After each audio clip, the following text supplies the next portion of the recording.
السلام عليكم ورحمة الله وبركاته. نحمده ونصلي على رسوله الكريم.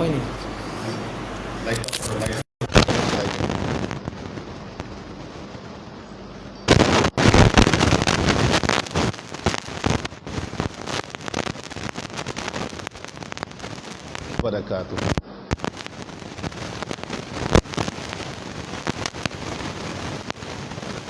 বৃহস্পতিবারের ক্লাস আমরা শুরু করতে যাচ্ছি। তো আল্লাহর কাছে শুকরিয়া যে প্রযুক্তির জন্য আমরা যেভাবেই থাকি না কেন ক্লাস অন্ততপক্ষে আমরা করতে পারছি। দূরে থেকেও আপনারা অনেকেই ক্লাসে অংশগ্রহণ করতে পাচ্ছেন। এটা আল্লাহর দরবারে শুকরিয়া যে আল্লাহ আমাদেরকে এই সুযোগগুলো দিয়েছেন। দিনে দিনে আক্রান্ত রোগীর সংখ্যা বাড়ছে, এটি অনেকেরই টেনশনের কারণ।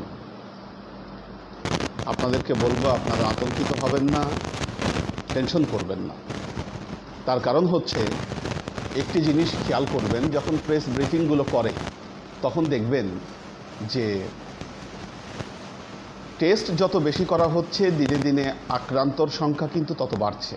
এটাই নিয়ম, যতটুকু টেস্ট করা হবে আক্রান্তের সংখ্যা তত বাড়বে। কারণ এর আগে টেস্ট করা হতো 900, 1000 এর মধ্যে সীমাবদ্ধ ছিল। আজকে দেখেছি টেস্ট করেছে কিন্তু প্রায় 2000-এর উপরে। তো যখন 2000 টেস্ট করা হবে তখন 300 বের হবে, এটাই স্বাভাবিক। কারণ আক্রান্ত যা হবার তা কিন্তু প্রথম দিকেই হয়ে গেছে। মানুষজন যখন দলবদ্ধভাবে তারা দেশের বাড়িতে গিয়েছে ওই সময় বহু মানুষ আক্রান্ত হয়েছে, এবং আবারও যখন গার্মেন্টসগুলো খুলে দিয়েছে ওই সময় মানুষ যখন দল বেঁধে এসেছে তখনও অনেক মানুষ আক্রান্ত হয়েছে। এবং মানুষজন যদি সবাই ঘরে থাকতো, কথা শুনতো, তাহলে আক্রান্তের সংখ্যা দিনে দিনে আরও কমে আসতো, আরও ভালো হতো আমাদের অবস্থা। কিন্তু মানুষ তো কথা শুনছে না, তারা বাইরে যাচ্ছে, তারা ঘোরাফেরা করছে, এজন্য আমরা অবস্থাগুলোকে কখনোই কন্ট্রোলে আনতে পারছি না। এবং আরেকটি বিষয় হচ্ছে যে আপনারা হয়তো আজকে 10 জন মারা গেছে, এটা আপনারা শুনেছেন। তো 10 জন মারা যাওয়াও অনেকের জন্য আতঙ্কের কারণ। একটি বিষয় বলবো, 2011 সালের একটি জরিপ আপনারা নেটে সার্চ দিলে দেখবেন যে প্রতি বছর বাংলাদেশে মারা যায় 57,000 মানুষ। প্রতি বছর যদি 57,000 মানুষ মারা যায়, তার মানে একদিনে মারা যায় 156 জন। অর্থাৎ 156 জন মানুষ কিন্তু রেগুলার মারা যাচ্ছে আমাদের বাংলাদেশে গড়ে। কিন্তু এই মারা যাওয়ার খবরগুলো কিন্তু আমরা পাই না। অনেকে বিভিন্ন কারণে, বিভিন্ন অসুখের কারণে বা অসুখ ছাড়াও অ্যাক্সিডেন্টে বিভিন্নভাবে মানুষ মারা যাচ্ছে। জ্বর কাশিতেও অনেক মানুষ মারা যায়। কারণ আমাদের ঢাকা বিশ্ববিদ্যালয়ের নাট্যকলা বিভাগের একজন শিক্ষক, ওনার পেটে সমস্যা হয়েছিল। পেটের সমস্যা নিয়ে তিনি হসপিটালে ভর্তি হন, এবং হসপিটালে ভর্তি হওয়ার পর দেখুন পেটের সমস্যার কারণে তার কার্ডিয়াক অ্যারেস্ট হয় এবং সে মারা যায়। এরকম বহু কারণেই কিন্তু মানুষ মারা যায়। এখন যেহেতু একটি ভাইরাস এসেছে, কঠিন ভাইরাস, ছোট্ট ভাইরাস, এই ভাইরাসে 10-12 জন মানুষ মারা যাচ্ছে, এটি অস্বাভাবিক কিছু নয়। আপনারা ভয় পাবেন না, আতঙ্কিত হবেন না, আল্লাহর উপরে ভরসা করুন। বেশি বেশি দরুদ এবং ইস্তেগফার আপনারা পড়তে থাকুন। ইনশাআল্লাহ আল্লাহ সবাইকে হেফাজত করবেন, এবং একটা সময় এই ভাইরাস পৃথিবী থেকে নিশ্চিহ্ন হয়ে যাবে। হয়তো কিছু সময় লাগবে, কিন্তু এক সময় এটি থাকবে না, এটি চলে যাবে। যাই হোক, আল্লাহর আশেক ও সালেক বৃন্দ, আমরা যে বিষয়টি আজকে ক্লাসের জন্য নির্ধারণ করেছি, জিকির, তরিকায়ে মুহাম্মাদির জিকির নিয়ে আমরা আলোচনা করব।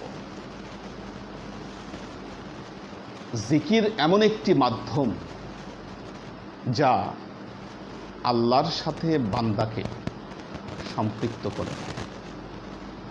আল্লাহর নৈকট্য লাভের সবচাইতে সহজতম উপায় হচ্ছে আল্লাহর জিকির বা জিকরুল্লাহ। আল্লাহ কালামে পাকে তার কিছু ইসমে আজমকে পেশ করেছেন, তার মহা কিছু নাম তিনি প্রকাশ করেছেন। তাফসীর কারকগণ বলছেন আল্লাহর নাম 99টা বা 100টায় সীমাবদ্ধ নয়। আল্লাহর নাম আসলে অগণিত নাম, তার অগণিত সিফাত আল্লাহ।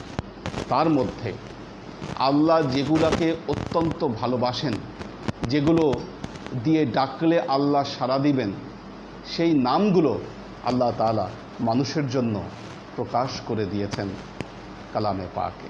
তার নবী মুহাম্মদ মুস্তাফা সাল্লাল্লাহু আলাইহি ওয়াসাল্লামের মাধ্যমে এই নামগুলোকে তিনি প্রকাশ করেছেন। কোরআনে বহু জায়গায় আল্লাহ তাআলা তাকিদ দিয়েছেন, বান্দারা তোমরা আমার জিকির করো। এবং এরকম ভাষায় আল্লাহ বলেছেন, ফাযকুরুনি আযকুরকুম ওয়াশকুরুলি ওয়ালা তাকফুরুন। হে বান্দারা, তোমরা আমাকে স্মরণ করো, তাহলে আমি তোমাদেরকে স্মরণ করব, এবং তোমরা সবসময় আমার শুকরিয়া আদায় করো, কখনো তোমরা আমার নাশকর হয়েও না, তোমরা আমার শুকরিয়া আদায় থেকে দূরে সরে যেও না। কাজী জিকির এমন একটি মাধ্যম, বান্দা যখন আল্লাহর জিকির করে, আল্লাহ বান্দাকে স্মরণ করে। ফাযকুরুনি আযকুরকুম। পবিত্র কালামে পাকে আল্লাহ বিভিন্নভাবে মানুষকে বলেছেন। দেখুন, এক শ্রেণীর মানুষ তারা বলেন যে না, এই জিকিরের, এক্সট্রা জিকিরের আমাদের কোনো দরকার নেই, আমরা নামাজ পড়ছি, কোরআন তেলাওয়াত করছি, যাচ্ছে, আমাদের এক্সট্রা আর কোনো জিকিরের প্রয়োজন নাই। এরকম কথা অনেকে বলে থাকেন। এটি তাদের ভুল কথা এবং এটি কোরআন পরিপন্থী কথা। আল্লাহ তাআলা তার কালামে পাকে কিন্তু বারবার জিকিরের জন্য তাকিদ দিয়েছেন এবং বলেছেন যে তোমরা সকাল সন্ধ্যা আসাব্বিহুহু বুকরাতাও ওয়া আসীলা, তোমরা সকাল এবং সন্ধ্যায় আল্লাহর জিকির বেশি করে করো। আপনাকে একটি উদাহরণ দেব। দেখুন, ফরজ নামাজ, ফজরের নামাজ আপনি 2 রাকাত আদায় করেন, জোহরের নামাজ আপনি 4 রাকাত আদায় করেন, আসরের নামাজ আপনি 4 রাকাত আদায় করেন, মাগরিবের নামাজ কিন্তু 3 রাকাত আদায় করেন, আবার এশার নামাজ 4 রাকাত আদায় করেন। তার মানে সকাল সন্ধ্যা, আপনি যে শুধু নামাজের কথা যদি বলেন, সকাল সন্ধ্যা নামাজ অপেক্ষাকৃতভাবে আপনি কম পড়ছেন। তাহলে আল্লাহ যে বেশি জিকিরের কথা বলল, এই সকাল সন্ধ্যা যদি জিকির না করেন, তাহলে এই অধিক জিকিরের জিকরান কাসীরা, এই জিকরান কাসীরার হক আদায় হবে না। জিকরান কাসীরার হক আদায় করতে গেলে সকাল সন্ধ্যা অবশ্যই আল্লাহর নামের বিশেষ জিকির আপনাকে করতে হবে। দেখুন, তরিকায় মুহাম্মাদি, প্রত্যেক তরিকার জিকিরের বিশেষ কিছু নিয়ম রয়েছে। আজকের সময়ে একদল লোক একটি দাবি তুলেছেন, হাদিসের ভাষায়, হাদিসে যা লেখা থাকবে শুধু তার উপরই আমল করতে হবে, এর বাহিরে কোনো আমল করা যাবে না। এটি অনেকে দাবি করে থাকেন এবং তারা বলে থাকে যে এই যে জিকিরের যে বিভিন্ন পদ্ধতি শিক্ষা দেওয়া হচ্ছে, এই পদ্ধতিগুলো বেদাত। আপনারা কি মনে করেন? দেখুন, সিয়াসেত্তার হাদিস আমরা যেগুলোকে বেশি ফলো করি, প্রায় 6500 হাদিস এসেছে পুরো সিয়াসেত্তার ভেতরে। আল্লাহর নবীর পুরো জীবন কি এই হাদিসের মধ্যে আসা সম্ভব? হেরা গুহায় আল্লাহর নবী কি জিকির করেছিলেন, কি ধ্যান করেছিলেন, যেই ধ্যানের পরিপ্রেক্ষিতে জিব্রাইলে আমিন এসে আল্লাহর নবীর সাথে সাক্ষাৎ করলেন, আমরা কি কেউ জানি? কোথাও লেখা রয়েছে যে না ওই জিকিরগুলো কি জিকির ছিল? বলতে পারবেন? অনেক সময় আল্লাহর নবী ধ্যান মগ্ন অবস্থায় জিকিরে লিপ্ত থাকতেন। কোথাও কি লেখা হয়েছে এই জিকিরগুলো, যে এই জিকিরগুলো আসলে কি জিকির ছিল? সহিহ বুখারীর হযরত আবু হুরায়রা রাদিয়াল্লাহু তাআলা আনহু রিওয়ায়াতে বর্ণিত হাদিস, যে আল্লাহর নবী একদিন হযরত বেলাল রাদিয়াল্লাহু তাআলা আনহু, হযরত আবু হুরায়রা রাদিয়াল্লাহু তাআলা আনহু এনাদেরকে নিয়ে বাইতুল্লাহর ভেতরে প্রবেশ করবেন, বাকি আরও কিছু সাহাবী ছিল তাদেরকে বাহিরে রেখে ভেতরে ঢুকে আল্লাহর নবী তাদেরকে নিয়ে কিছু ইবাদত বন্দেগী করেছিলেন। তো আল্লাহর নবী বিশেষ কিছু ইবাদত বন্দেগী করতেন যা তার বিশেষ বিশেষ সাহাবাদেরকে শিখিয়ে দিয়ে গিয়েছিলেন। এবং আপনারা জানেন, সহিহ বুখারীর কিতাবুল ইলমের মধ্যে এই হাদিসটি এসেছে, হযরত আবু হুরায়রা রাদিয়াল্লাহু তাআলা আনহু আল্লাহর নবীর ইন্তেকালের পর বলেছিলেন যে আমি নবীর কাছ থেকে এমন কিছু কথা জানি, নবীর কাছ থেকে এমন কিছু শিক্ষা আমি জানি, আমি যদি সেই কথাগুলোকে বলি, প্রকাশ করি, তোমরা আমার কণ্ঠনালী কেটে ফেলবে। হযরত আবু হুরায়রা রাদিয়াল্লাহু তাআলা আনহু এই কথা বলেছিলেন। দেখুন, খাজা মঈনুদ্দিন চিশতি রহমতুল্লাহ আলাই, বখতিয়ার কাকি ওনার যে প্রধান একজন খলিফা, বখতিয়ার কাকির কাছে একটি চিঠি লিখেছিলেন, যেই চিঠিটি মাকাতেবে খাজা মঈনুদ্দিন চিশতি নামে পরিচিত। এই চিঠিটি কোথাও প্রকাশিত হয়নি এখন পর্যন্ত, এবং এই চিঠির একটি কপি আমি পেয়েছি লন্ডনের ব্রিটিশ মিউজিয়ামে, এবং ব্রিটিশ মিউজিয়াম থেকে ওটাকে কপি করে নিয়ে এসেছি। খাজা মঈনুদ্দিন চিশতির এই চিঠির কপি। এর আরেকটি কপি, সেম এটার আরেকটি কপি পেয়েছি কলকাতা এশিয়াটিক সোসাইটি লাইব্রেরিতে, হাতে লেখা ম্যানুস্ক্রিপ্ট, এবং লন্ডনে যেটা আছে সেটাও হাতে লেখা, এবং এশিয়াটিক সোসাইটি লাইব্রেরিতে যেটা পেয়েছি সেটাও হাতে লেখা। সেখানে খাজা মঈনুদ্দিন চিশতি রহমতুল্লাহ আলাই বখতিয়ার কাকির কাছে যে চিঠিটি লিখেছিলেন, সেখানে তিনি এমন একটি ঘটনা বর্ণনা করেছিলেন যে আল্লাহর নবী একদিন তার বিশেষ সাহাবীদেরকে নিয়ে বসে গল্প করছিলেন, বিশেষ বিশেষ সাহাবী। সেই সময়ে হযরত ওমর রাদিয়াল্লাহু তাআলা আনহু ওই মাহফিলে উপস্থিত হলেন। হযরত ওমর যখন উপস্থিত হলেন, আল্লাহর নবী তার বক্তব্য থামিয়ে দিলেন এবং প্রসঙ্গ পরিবর্তন করে অন্য একটি প্রসঙ্গ গিয়ে বক্তব্য শুরু করলেন। হযরত ওমর রাদিয়াল্লাহু তাআলা আনহু আবার যখন চলে গেলেন, তখন আল্লাহর নবী আবারও ওই বিষয়ে বক্তব্য শুরু করলেন। তখন আল্লাহর নবীর আরেকজন সাহাবী বললেন, ইয়া রাসূলুল্লাহ, ওমর আসলো, আপনি হঠাৎ করে বক্তব্য পরিবর্তন করলেন এবং আপনি অন্য বক্তব্যে চলে গেলেন, এর কারণ কি? আল্লাহর নবী বললেন যে দেখো, ওমর এলমে শরীয়তে পরিপক্ক, অনেক উচ্চ মার্গে সে শরীয়ত খুব ভালো মতো সে বোঝে, কিন্তু এলমে মারেফতে এখনও সে পরিমাণ পরিপক্ক হয়নি যাতে তার কাছে এই বক্তব্যকে পৌঁছে দেওয়া যায়। দেখুন, সাহাবাদা বিশেষভাবে যে আমলগুলো আল্লাহর নবীর কাছ থেকে শিখেছিলেন, সেই আমলগুলো কিন্তু পরম্পরায় আল্লাহর নবীর পরবর্তীতে যারা ছিলেন তাদের পরম্পরায় যারা আউলিয়ায়ে কেরাম, অলি আউলিয়ারা এই পদ্ধতিগুলোকে ধরে রেখেছিলেন। এই পদ্ধতিগুলো পৃথিবীতে বিভিন্ন তরিকা নামে পরিচিত, বিভিন্ন তরিকা হিসাবে মানুষ সেগুলোকে ফলো করে, অর্থাৎ এই তরিকাগুলোকে চর্চা করে তারা এর সুফল পেয়েছে, আল্লাহর নূর, রাসূলের দিদার তারা লাভ করেছে, এবং এই তরিকাগুলো যুগের পর যুগ তারা চর্চা করে আসছে। আমাদের মুহাম্মদী তরিকা হচ্ছে সেরকম একটি তরিকা, এবং মুহাম্মদী তরিকার জিকিরও রয়েছে। দেখুন, জিকিরের ক্ষেত্রে যে তরিকাগুলো রয়েছে সারা পৃথিবীতে দুই ধরনের জিকির করা হয়। একটি হলো জলি জিকির, আরেকটি হলো খফি জিকির। দুটো আরবি শব্দ ব্যবহার করলাম, একটি হলো জলি, একটি হলো খফি। জলি মানে হচ্ছে প্রকাশ্য জিকির, জোরে জোরে যে জিকির করা হয়, প্রকাশ্য জিকির। খফি জিকির মানে আস্তে আস্তে যে জিকির করা হয় সেটাকে খফি জিকির বলে। তরিকাগুলো এ দুটো পদ্ধতি অনুসরণ করে। আপনারা দেখবেন যে কিছু কিছু তরিকা আছে, কিছু কিছু দরবার আছে যেখানে জোরে জিকির করা হয়, অর্থাৎ সেই জিকির বহু দূর থেকে শোনা যায়, বাইরে থেকে শোনা যায়। যখন তারা জিকির করে মানুষ শুনতে পায় যে তারা জিকির করছে, এটাকে জলি জিকির বলে। খফি জিকির হচ্ছে নীরবে নীরবে যে জিকির করা হয়। আমাদের মুহাম্মদী তরিকার জিকির খফি জিকির তথা নীরবে জিকির করা হয়। খফি জিকিরটি কোরআন দ্বারা প্রমাণিত, কোরআনের আয়াত দ্বারা খফি জিকির প্রমাণিত হয়। জলি জিকিরটি, হ্যাঁ, কয়েকটি হাদিস দ্বারা জলি জিকিরের প্রমাণ পাওয়া যায় যে সাহাবারা হয়তো জিকির করতেন। একটি হাদিস রয়েছে, এটি বুখারীর হাদিস, যে যখন নামাজে সালাম ফেরানো হতো তখন এমনভাবে জিকির করা হতো। হযরত আব্দুল্লাহ ইবনে আব্বাস এই জিকিরটি, এই হাদিসটি রওয়ায়াত করেছেন যে আমরা দূর থেকে শুনতে পেতাম এবং ওই জিকির শুনে বুঝতে পারতাম যে মসজিদে নববীতে নামাজ শেষ হয়ে গেছে।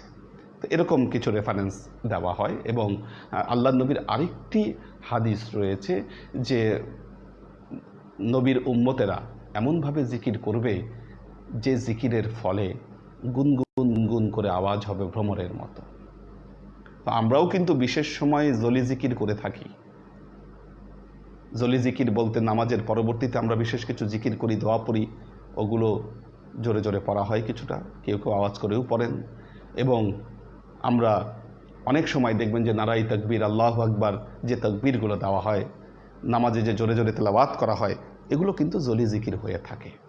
তবে সকাল সন্ধ্যার যে জিকির, যে বিশেষ জিকির, এই জিকির খফি জিকির, এটি কোরআন দ্বারা প্রমাণিত। আমাদের তরিকায় এই খফি জিকির সম্পর্কে আমি আপনাদের সামনে আলোচনা করব। এবং পৃথিবীতে যদি আপনি তরিকাগুলো যাচাই করেন, অধিকাংশ তরিকাই, অধিকাংশ সাধক যারা, পুরো পৃথিবীর ইতিহাস যদি আপনি যাচাই করেন পূর্ব থেকে বর্তমান পর্যন্ত, সুফি সাধকেরা অধিকাংশই তারা খফি জিকিরের দিকে নির্দেশ করেছেন। তার কারণ হচ্ছে হাজার বছর পূর্বে যারা ধ্যান করত, যোগী যারা ছিল, তারা কিন্তু নীরবেই ধ্যান করত। এজন্য আমরা বলতে পারি নিঃসন্দেহে জলি জিকিরের চাইতে খফি জিকির উত্তম, কারণ এই জিকিরটি কোরআন দ্বারা প্রমাণিত। আল্লাহ সূরা আরাফে বলছেন, আউযু বিল্লাহি মিনাশ শাইতানির রাজীম, বিসমিল্লাহির রহমানির রহিম, ওয়াযকুর রাব্বাকা ফী নাফসিকা তাদাররুআন ওয়া খীফাতান দুনাল জাহরি মিনাল কওলি বিল গুদুবি ওয়াল আসাল ওয়ালা তাকুম মিনাল গাফিলিন। আল্লাহ বলছেন, অযকুর রব্বাকা, অযকুর, তুমি জিকির করো, রব্বাকা, তোমার প্রভুর। কোথায় করবা জিকির? ফি নফসিকা, তোমার নফসের মধ্যে, মনের মধ্যে। ফি নফসিকা, দুটো হালতে, তাদাররুআও ওয়া খীফাতান। তাদাররুআও, তাদাররুআন বলা হয় আবেগঘন অবস্থায়, কান্না বিজড়িত কণ্ঠে, আবেগ নিয়ে, ভালোবাসা নিয়ে, তাদাররুআন। খীফাতান, নীরবে, নীরবে। দুনাল জাহারি মিনাল কাউলে, মুখে উচ্চারণ করে নয়। আল্লাহ বলছেন জিকিরটা করবা মনে মনে, আবেগ নিয়ে, মুখে উচ্চারণ করবা না, মুখে যেন উচ্চারিত না হয়। দুনাল জাহারি মিনাল কাউলি বিল গুদুবি ওয়াল আসাল, সকাল এবং সন্ধ্যায়। ওয়ালা তাকুম মিনাল গাফিলিন, তোমরা কখনো এই জিকির থেকে গাফেল হয়ে যাবা না। দেখুন, আমরা একটি জিনিস জানি, কোরআনে আল্লাহ যা নির্দেশ করেছেন তা আদায় করা ফরজ, কোরআনে আল্লাহ যা নিষেধ করেছেন তা আমাদের জন্য হারাম। এখানে কিন্তু ওয়াজকুর রব্বাকা ফেলে আমর ব্যবহৃত হয়েছে। কাজেই সকাল এবং সন্ধ্যা আপনাদেরকে যে জিকির করার নির্দেশ দেওয়া হয়েছে, ওই জিকির কিন্তু ফরজ। আমরা অনেক সময় অবহেলা করি এই জিকিরটি করতে, নিয়মিত করি না, জিকির ফেলে রাখি। অবশ্যই এই জিকিরের প্রতি যত্নবান হবেন। আপনার আধ্যাত্মিক উন্নতি দিনে দিনে বাড়বে, আধ্যাত্মিকতা প্রকাশ পাবে, আপনার ভেতরে আধ্যাত্মিক শক্তি জন্ম নেবে। একটি আত্মিক শক্তি, মানুষের ভেতরে একটা পাওয়ার আছে, একটা আত্মার শক্তি আছে। আপনি যখন ওই শক্তিকে অনুভব করবেন, ওই শক্তি যখন বৃদ্ধি পাবে, আপনি ইনলাইটেড হবেন। তার কারণ হচ্ছে আপনার ভেতরে আল্লাহর নূর তখন আসা যাওয়া করবে। এর চাইতে বড় শক্তি মানুষের কিন্তু কিছু দরকার হয় না। এই যে করোনার ভয়ে অনেকে ভীত অবস্থায় আছে, যখন বান্দার ভেতরে সেই নূর থাকে না, তখন মানুষ অলীক ভয়ে ভীত সন্ত্রস্ত হয়ে যায়। আর যখন ওই নূর ভেতরে জন্ম নেয়, তখন এই সমস্ত অলীক ভয়, তাগতি ভয়, দুনিয়াবি ভয়, এগুলো সে মানুষের ভেতর থেকে দূরভীত হয়ে যায়। এই জন্য জিকিরটি অত্যন্ত গুরুত্বপূর্ণ বিষয়। তো যারা এই মোহাম্মদী তরিকার বায়াত গ্রহণ করছেন, শুরুতেই বলেছি, তাদের প্রাথমিক কর্তব্য হচ্ছে আপনারা এই জিকিরগুলো পায়বান্ধ হবেন। জিকিরে একটি শব্দ রয়েছে পায়বান্ধ। এই পায়বান্ধ শব্দটি আসলে ফার্সি শব্দ। পায়বান্ধ মানে অভ্যস্ত হওয়া। প্রাথমিক কাজ হচ্ছে আপনি সকাল সন্ধ্যা জিকিরটা অভ্যস্ত হন, মুখস্থ করেন জিকির। অর্থাৎ ওজিফার কাগজটি আপনাদেরকে যে দেওয়া হয়েছে, এই কাগজ অনুযায়ী জিকিরগুলো মুখস্থ করেন। এটা হচ্ছে প্রাথমিক দর্স জিকিরের। এই দর্স দেওয়া হয় যারাই বায়াত গ্রহণ করেন, যাদেরকে ওজিফার কাগজ দেওয়া হয়, তাদের জন্য নির্দেশ হচ্ছে আপনারা এই জিকিরে অভ্যস্ত হয়ে যান। এর দ্বিতীয় পর্যায় হচ্ছে, এই জিকিরের দ্বিতীয় পর্যায়, যে জিকিরের ভাষাগুলো, যে শব্দগুলো রয়েছে, লা ইলাহা ইল্লাল্লাহু মুহাম্মাদুর রাসূলুল্লাহ সাল্লাল্লাহু আলাইহি ওয়াসাল্লাম, অথবা আস্তাগফিরুল্লাহ রব্বি মিন কুল্লি যামবি ওয়া আতুবু ইলাইহি লা হাওলা ওয়ালা কুওয়াতা ইল্লা বিল্লাহিল আলিয়্যিল আযীম। এই যে জিকিরের যে শব্দগুলো, এই শব্দগুলোর অর্থ জানার চেষ্টা করুন। যখন জিকির করবেন, এই অর্থের দিকে খেয়াল করবেন আপনি। দেখুন এর প্রয়োজনীয়তা কি। মানুষের সমস্ত চিন্তার উৎপত্তি স্থল হচ্ছে ব্রেন, মাথা, আপনার চিন্তা। একটি জিনিস খেয়াল করবেন, নামাজে দাঁড়ালে চিন্তা প্রায় বিভিন্ন দিকে দৌড়াদৌড়ি করছে আপনার। আপনি নামাজের চিন্তাটা স্থির রাখতে পারছেন না। কেন জানেন? তার কারণ হচ্ছে আপনি আপনার চিন্তাকে নিয়ন্ত্রণ করতে পারেন না। আপনার চিন্তা তখনই নিয়ন্ত্রণে আসবে যখন আপনি জিকিরের সময়, আপনি জিকিরের যে বাক্যগুলো রয়েছে, এই বাক্যগুলোতে আপনার চিন্তা আপনি স্থির করে দিবেন। তখন দেখবেন যে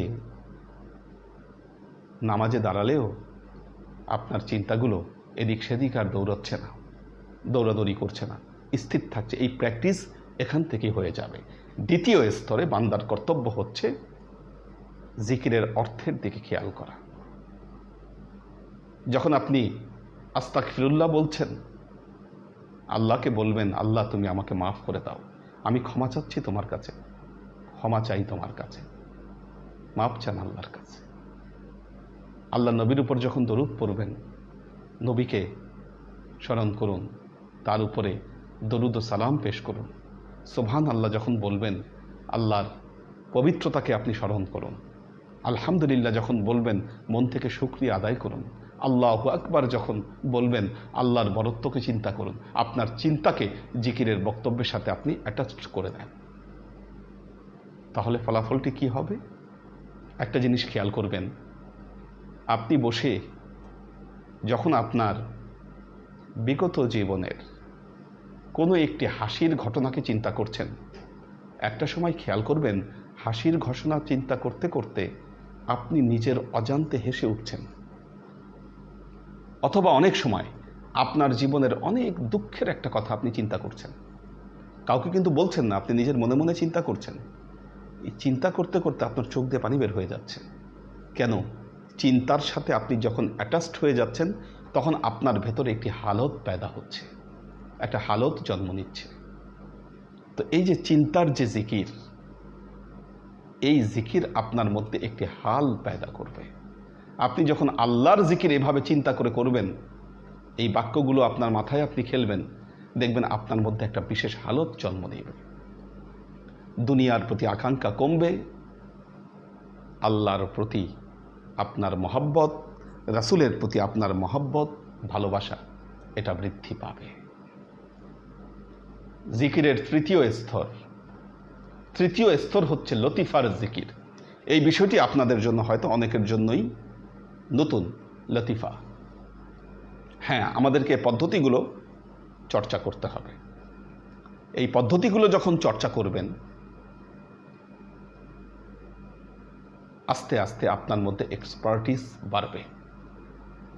বাড়ার জন্য এই চর্চাগুলো দরকার আছে, যেগুলো অনেক প্রাচীন কাল থেকে চর্চা করা হচ্ছে, মানুষ চর্চা করে আসছে। এবং শুরুতেই বলেছি, এক এক তরিকা এক এক পদ্ধতি অবলম্বন করে থাকে। একজন আল্লাহর ওলির নাম বলি, তিনি পাকিস্তানে, তার মাজার আছে, তার নাম হচ্ছে সুলতান বাহু। সুলতান বাহু, আপনারা যদি তার বইগুলোকে পড়ে দেখেন, অনেকগুলো বই তিনি লিখে গেছেন, খুব মূল্যবান তরিকার জগতের জন্য, ইলমে মারিফাতের জন্য অত্যন্ত গুরুত্বপূর্ণ বইগুলো। সুলতান বাহুর যদি বইগুলো পড়েন, দেখবেন তিনি নিজের শরীরকে একটা নকশার সাথে কল্পনা করেছেন, এবং ওই নকশা কল্পনা করে সেখানে সুলতান বাহু জিকির করতেন। তিনি এমন একটি মন্তব্য করেছেন, যে ব্যক্তি নামাজে দাঁড়ায় অথচ আল্লাহর কুরসি তার সামনে সে দেখে না, আল্লাহকে সে তার সামনে দেখে না, তার নামাজ কিভাবে তার নামাজ হতে পারে, কিভাবে তার নামাজ স্মরণযুক্ত হতে পারে?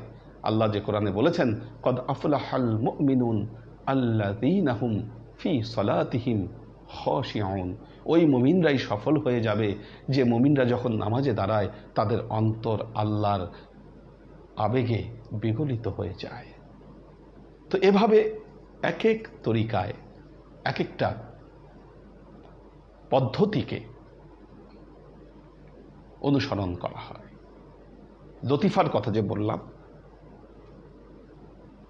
মানুষের শরীরের ভেতরে 6টি লতিফা রয়েছে। দেখুন, এগুলো কিন্তু কোনোটাই বানোয়াট নয়, সবগুলো লতিফার নাম কোরআনে এসেছে বিক্ষিপ্তভাবে বিভিন্ন আয়াতে। একটু খেয়াল করবেন আপনারা, এখন আমাদের জন্য সুবিধা হয়েছে যে আমরা লাইভে আসতে পারছি এবং লাইভে এগুলো ডকুমেন্ট হিসাবে থেকে যাচ্ছে। এটা কিন্তু অনেক পজিটিভ একটি জিনিস। আপনারা যখন প্র্যাকটিস করবেন তখন এই বিষয়গুলো লাইভ থেকে দেখে নিতে পারবেন আপনারা। লতিফা, প্রথম লতিফা হচ্ছে ঠিক নাভির কাছে, নাভিতে যে লতিফা, এখানে নাভিতে, এটাকে বলা হয় নফস। এই লতিফা হলো নফস, নাভিতে যে লতিফা, 1 নম্বর। 2 নম্বর হলো ডান বুকের এখানে, এটা হচ্ছে রূহ। এই লতিফাকে বলা হয় রূহ। নফস শব্দটি কোরআনে অনেকবার এসেছে। আমি যে আয়াতটি বললাম, এই আয়াতের মধ্যেই কিন্তু রয়েছে ওয়াজকুর রব্বাকা ফি নাফসিকা, এই যে নফস। দ্বিতীয় লতিফা হচ্ছে রূহ। ইয়াসআলুনাকা আনির রূহ কুলির রূহু মিন আমরি রব্বি। আল্লাহ বলছেন, ইয়াসআলুনাকা আনির রূহ, হে নবী, আপনাকে মানুষেরা রূহ সম্পর্কে জিজ্ঞাসা করবে। কুলির রূহু মিন আমরি রব্বি, আপনি বলে দেন রূহ হচ্ছে আমার প্রভুর একটি আদেশ মাত্র। লুহ নামক যে লতিফা রূহ, এটা মানুষের ডান দিকে অবস্থান করছে। 2 নম্বর। 3 নম্বর হলো সের। সের অর্থাৎ বুকের এই নিচ বরাবর, এই বরাবর, এই রুহুর পাশেই এটা সের। কোরআনে সের শব্দটি এসেছে অনেকবার, গোপন অর্থে এসেছে, রহস্য অর্থে এসেছে সের। 3 নম্বর। 4 নম্বর কলব। দেখেন বুকের বাম পাশে, বাম পাশে প্রথমে নফস, তারপর রুহু, তারপর সের, কলব। এবার আরেকটু উপরের দিকে উঠেন, এই জায়গায় হচ্ছে খফি। খফি, তার উপরে হলো আখফা। 6টা লতিফা। বলতে পারেন এই লতিফার কাজ কি? হ্যাঁ, কাজগুলো পরবর্তীতে বুঝতে পারবেন যখন আপনারা জিকিরকে প্র্যাকটিস করবেন। তালকিন দিচ্ছি, যখন প্র্যাকটিস করবেন তখন এই লতিফার কাজগুলো কি, এই কাজগুলো আপনি ধরতে পারবেন। প্রথমে বলি নফস। নফস এটি দুনিয়াবি যে স্বাদ গ্রহণ, দুনিয়াবি যে বিষয়গুলো রয়েছে, এগুলো সব কিছু অনুভব করা যায় নফস দ্বারা। যতগুলো লতিফার কথা বললাম, প্রত্যেকটি লতিফাই কিন্তু এক একটি অনুভূতি। এই অনুভূতিগুলোর বহিঃপ্রকাশ রয়েছে। আচ্ছা, নফসের বহিঃপ্রকাশ ভালো লাগা, খারাপ লাগা, হাসি, কান্না, এগুলোর যে অনুভূতিগুলো সব নফসের কারণে হয়। এবং দেখবেন যে হযরত ইউসুফ আলাইহিস সালাম তিনি আল্লাহকে বলেছিলেন, ওমা উবাররিউ নাফসি ইন্নান নাফসা লাআম্মারাতুম বিসসু। আমি আমার নফসকে তো পবিত্র করতে পারলাম না, কারণ আমার নফস হলো নফসে আম্মারা, এবং নফসে আম্মারা পাপের দিকেই ধাবিত হয়।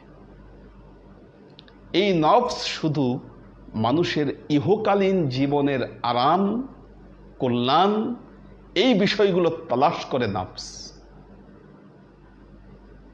এরপর হচ্ছে রুহু। রুহুর একটা অনুভূতি রয়েছে। আচ্ছা, রুহুর অনুভূতি হচ্ছে, দেখুন, নফসের অনুভূতি হলো ভালো লাগা, খারাপ লাগা। রুহু আমাদের ভেতর যে অনুভূত যেগুলো হয়, যেমন এই মুহূর্তে আপনার ঠান্ডা লাগছে না গরম লাগছে, আপনার শরীরে কেউ যদি এখন চিমটি কাটে, আপনার কি ব্যথা লাগলো কি লাগলো না, এগুলো রুহুর কারণে হয়। রুহ এবং মানব সত্তা, দেখুন, রুহু হচ্ছে পবিত্রতার সিম্বল। অত্যন্ত পুত পবিত্র এই রুহু। এই রুহুর অস্তিত্ব ফেরেশতাদের চাইতে অনেক পুত পবিত্র এই রুহু। এই রুহুকে যখন আল্লাহ অবাতস খক বা তথা এই যে পানি, আগুন, মাটি এবং বাতাসের এই শরীরের মধ্যে যখন আল্লাহ এই রুহুটাকে ঢুকিয়েছে, তখন একটা রিয়াকশন তৈরি হয়েছে। এই রিয়াকশনের নামই হচ্ছে নফস। নফস মানুষকে খারাপের দিকে টানছে, রুহু মানুষকে কল্যাণের দিকে টানে আনছে। আর এই দুইটাকে কন্ট্রোল করার জন্য আল্লাহ আবার আরেকটা মেশিন এখানে দিয়ে দিয়েছে বাম দিকে, যেটার নাম হচ্ছে কল্ব। কল্বের অনুভূতি হচ্ছে বিবেক। আমরা যে বিবেক শব্দটা বলে থাকি, এই বিবেক হচ্ছে কল্ব। যখন মানুষের মধ্যে এই কল্ব কাজ করে, তখন তার বিবেক স্পষ্ট হয়। নফসের চাওয়া সত্য না রুহের চাওয়া সত্য, তখন ওই মানুষ সেটিকে অনুধাবন করতে পারে। এই কল্ব তার ঠিক না থাকলে এই অনুভূতি সে বুঝতে পারে না, এটাকে অনুধাবন করা তার পক্ষে সম্ভব হয় না।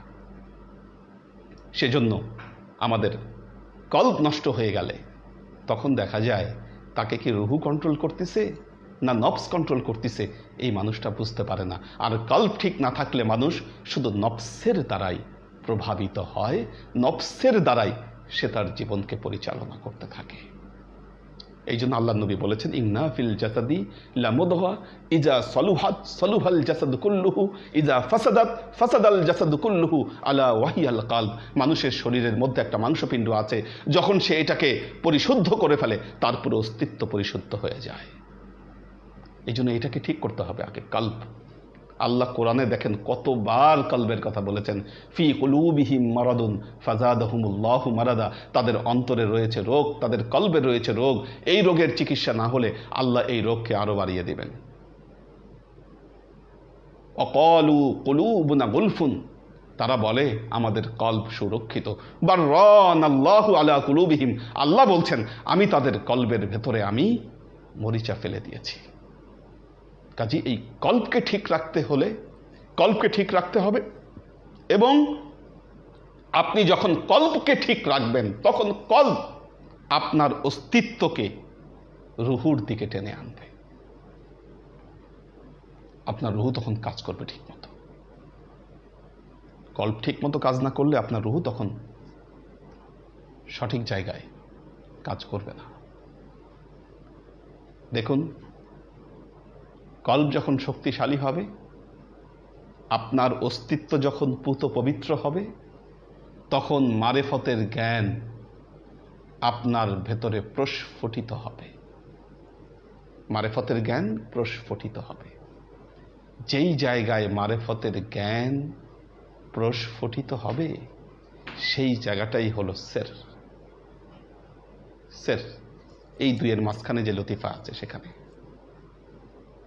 তার উপরে হচ্ছে খফি। মারেফত যখন হাকিকতে পরিণত হবে, খফির দৃষ্টি দিয়ে আপনি তখন সব কিছুকে অবলোকন করতে পারবেন। তার উপর হলো আকফা, অর্থাৎ সবচাইতে গোপন যে বিষয়গুলো, সেগুলো আকফার ভেতরে আবর্তিত হয়। মানুষের মধ্যে এলহাম হয় আকফাতে। মানুষ গোপন জ্ঞান উপলব্ধি করতে পারে আকফার কারণে।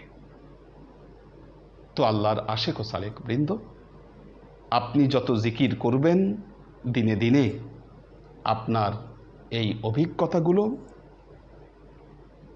আপনার এই এক্সপেরিয়েন্সগুলো তত দৃঢ় হবে। কল্পকে ঠিক রাখার জন্য যে জিকির, আজকে এই জিকিরেরই তালকিন দিব। কল্পকে ঠিক রাখার জন্য যে জিকির, সেই জিকির হচ্ছে নফি ইসবাতের জিকির। শব্দটিকে বলা হয় নফি ইসবাত। আর এই জিকিরের জন্য যে কালেমা ব্যবহার করা হয়, এই কালেমার নাম হচ্ছে লা ইলাহা ইল্লাল্লাহ। আমাদের ওজিফার মধ্যে দেখবেন, ওজিফার কাগজে এটা 300 বার করতে বলা হয়েছে, লা ইলাহা ইল্লাল্লাহ। এটাকে বলা হয় নফি ইসবাতের জিকির। নফি মানে না, ইসবাত মানে হা। কারণ এই জিকিরের শুরুতে বলছে লা ইলাহা, কোনো ইলাহা নাই। পরের অংশে বলছে ইল্লাল্লাহ, হ্যাঁ আছে একমাত্র আল্লাহ। এই জন্য এটাকে বলা হয় নফি ইসবাত। হাদিসে বলা হয়েছে এই জিকিরটি হলো শিরিষ কাগজের মতো। শিরিষ কাগজ, শিরিষ কাগজ দিয়ে কিছু ডললে কি হয়? কোনো কিছুর উপর মরিচা থাকলে দেখবেন শিরিষ কাগজ দিয়ে ডললে মরিচা পরিষ্কার হয়ে যায়। এই জিকিরটা হচ্ছে এমন জিকির, যখন আপনি এই জিকির করবেন তখন আপনার কলবের উপরে যত মরিচা আছে, যা কিছু আছে, সব কিছু দূরীভূত হয়ে যাবে এই জিকিরের সাথে সাথে। তো সেজন্য এই জিকিরটি অত্যন্ত গুরুত্বপূর্ণ জিকির, নফি ইসবাতের জিকির। কিভাবে করবেন দেখুন, এটার একটি বিশেষ পদ্ধতি। হয়তো আপনি এতদিন যেভাবে করছেন, কেউ কেউ করছেন। নফি ইসবাতের জিকির অনেকভাবেই করা যায়, অনেক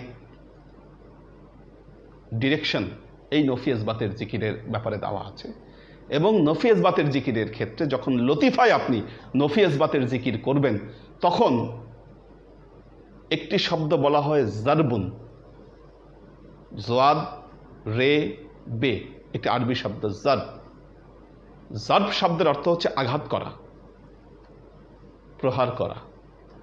এই যে আমি লতিফাগুলোর বললাম, এই লতিফাগুলো তো আপনার অনুভূতিহীন হয়ে আছে। লতিফায় অনুভূতি ফেরাতে হলে আপনাকে এই লতিফাগুলোতে একটু নাড়া দিতে হবে। নাড়া না দিলে এগুলো কাজ করবে না। দেখুন, সূরা আরাফের যে আয়াতটি বলেছি, অযকুর রব্বাকা ফি নাফসিকা, তুমি তোমার প্রভুর জিকির করো ফি নাফসিকা। নাফস শব্দটা নুন ফে সিন, ডিকশনারি খুলে দেখেন, এই নাফস শব্দটি নিঃশ্বাস অর্থেও ব্যবহৃত হয়। দেখবেন অনেকে বলে দমে দমে জিকির।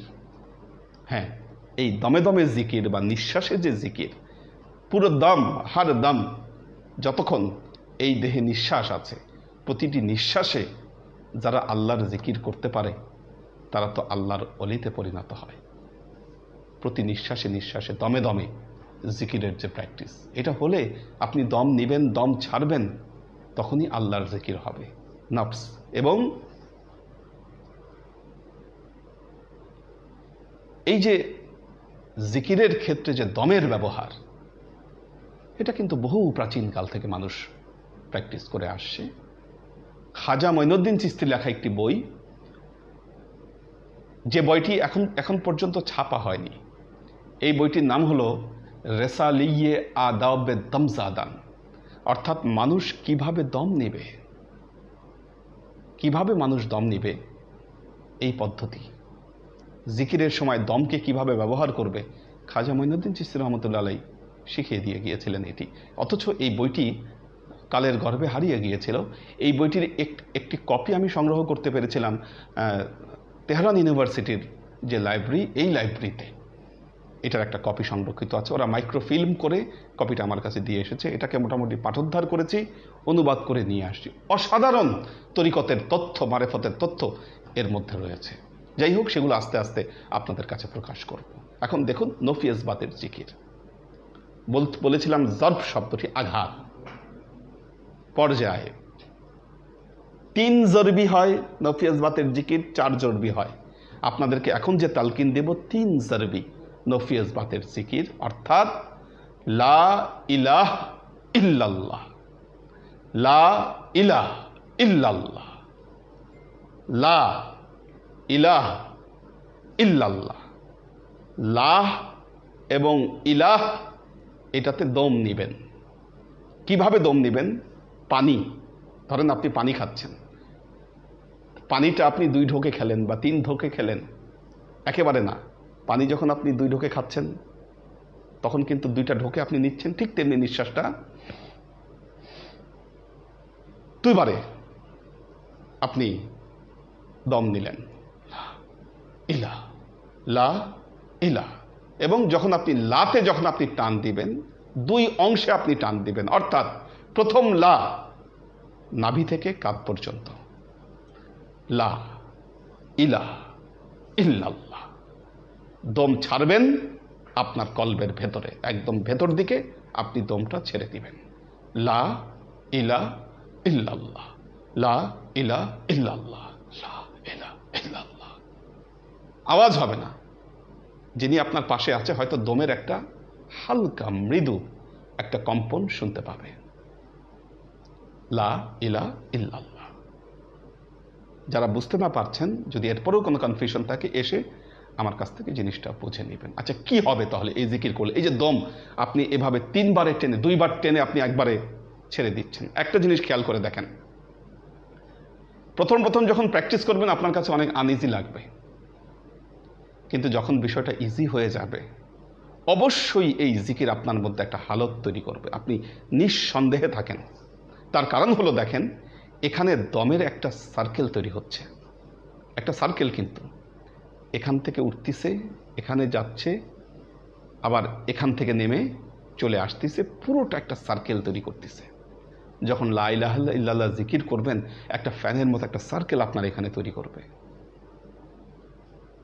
প্রথমে লাহ টান দিলেন, নাভি থেকে রুহের এই জায়গা দিয়ে পাস করে কাঁধে উঠলো, এখানে আসলো, ইল্লাল্লাহ আপনি এখানে ছেড়ে দিলেন, একটা সার্কেল তৈরি হলো। দেখেন সার্কেল, সূরা নজমের মধ্যে আপনি পড়েছেন, ফা কানা ক্বাবা কাউসাইনি আও আদনা, ফা ক্বাবা কাউসাইনি আও আদনা। ক্বাবা কাউসাইন, 2 ধনুক যেন একত্রিত হলো। 2 ধনুক, আপনি 2টা ধনুককে যদি একত্রিত করেন তখন কিন্তু একটা সার্কেল তৈরি হবে। এই জিকিরের মাধ্যমে কিন্তু আপনার ভেতরে একটা সার্কেল তৈরি হচ্ছে, সার্কেল। এবং দম, আপনি দম নিচ্ছেন, দম ছাড়ছেন, মনে রাখবেন এই দমটা কিন্তু আপনার ভেতরে যে রুহু রয়েছে, এই রুহুর বহিঃপ্রকাশ। এই দম হচ্ছে একটা নূর, একটা নূরের সার্কেলের মধ্যে আপনি আবর্তিত হবেন। আপনি এভাবে যদি জিকির প্র্যাকটিস করুন, আপনার মধ্যে অবশ্যই এই জিকির বিশেষ একটি হালত আপনার মধ্যে তৈরি করবে। তো আল্লাহর আশিক ও সালেক বৃন্দ, প্র্যাকটিস দরকার আমাদের। যারা আমরা মারেফতের জগতে প্রবেশ করতে চাই, যারা আল্লাহর নৈকট্য অর্জন করতে চাই, এই পথে সাধনার জন্য মানুষ কত কিছু না করেছেন। আল্লাহর ওয়ালিদের জীবন আপনি পড়ে দেখুন, একটি জিনিস মনে রাখবেন, ত্যাগ না করলে কিছু অর্জন করতে পারবেন না আপনি। আল্লাহর জন্য আপনার জীবনের সময়কে ত্যাগ করতে হবে, আপনার পরিশ্রমকে ত্যাগ করতে হবে। যখন আপনি সময়কে ত্যাগ করবেন, পরিশ্রম আপনি দিবেন আল্লাহর পথে, অবশ্যই আপনি ইলমে মারিফতের পথে প্রবৃদ্ধি অর্জন করতে পারবেন। এটি অবশ্যই পারবেন ইনশাআল্লাহ, কিন্তু ত্যাগ আপনাকে করতে হবে। সাহাবীরা আজকে যাদের নাম স্বর্ণাক্ষরে ইতিহাসের পাতায় লেখা রয়েছে, কি না করেছেন তারা আল্লাহ নবীর জন্য। আল্লাহ নবী যখন মক্কা থেকে মদিনায় হিজরত করলেন, নবীর সাথে সাথে তারা তাদের নিজেদের ভিটা মাটি সব কিছুকে ত্যাগ করে মদিনায় চলে গিয়েছিলেন। আল্লাহ নবী যখন মদিনায় গেলেন, মদিনার আনসারগণ কি না করেছেন আল্লাহ নবীর জন্য। তাদের জায়গা জমি আল্লাহ নবীর জন্য উৎসর্গিত করে দিয়েছেন। নবীর সাথে যারা হিজরত করেছে তাদের জন্য উৎসর্গ করে দিয়েছেন। তাদের উৎসর্গের ভিত্তিতেই ইসলাম আজকে এত দূরে এসেছে। কাজেই আপনি যদি বসে থাকেন, অর্জন করতে পারবেন না। যদি আপনি প্র্যাকটিস করেন, অবশ্যই আপনি কিছু না কিছু অর্জন করতে পারবেন। আল্লাহ আমাদের সবাইকে কিছু অর্জন করার তৌফিক আল্লাহ আমাদেরকে দান করুন। আজকে এতটুকুই। আমাদের সাথে যারা যুক্ত ছিলেন বা যারা কমেন্টস করেছেন, দেখি কারো কোনো প্রশ্ন বা কিছু আছে কিনা।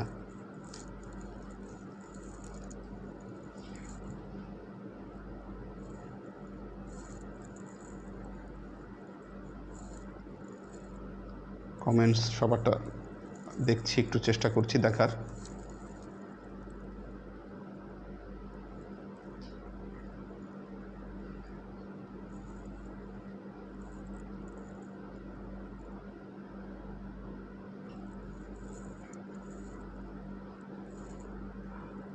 কমেন্টস তো সবারটা আসতেছে না এখানে।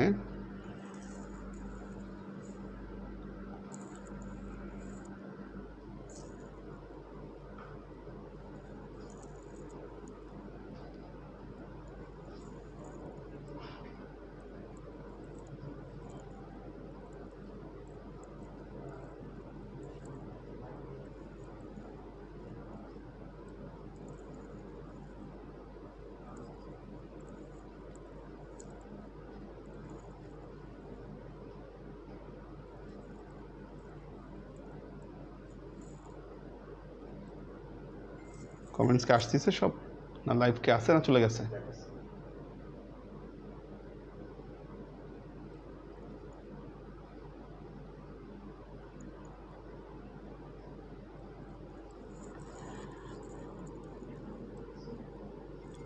শামসুস সাদিকিন আছে, শামসুস সাদিকিন।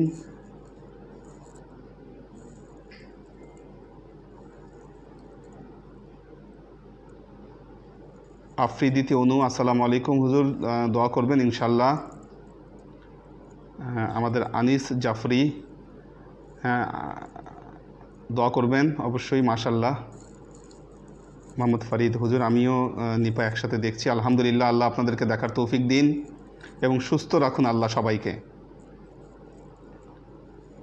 আসসালামু আলাইকুম হুজুর। ওয়ালাইকুম সালাম। মিজান আরেছেন, হুজুর আমরা সবাই দেখছি, আমাদের ইরফান, হ্যাঁ আল্লাহ কবুল করুক। আব্দুল হাফিজ,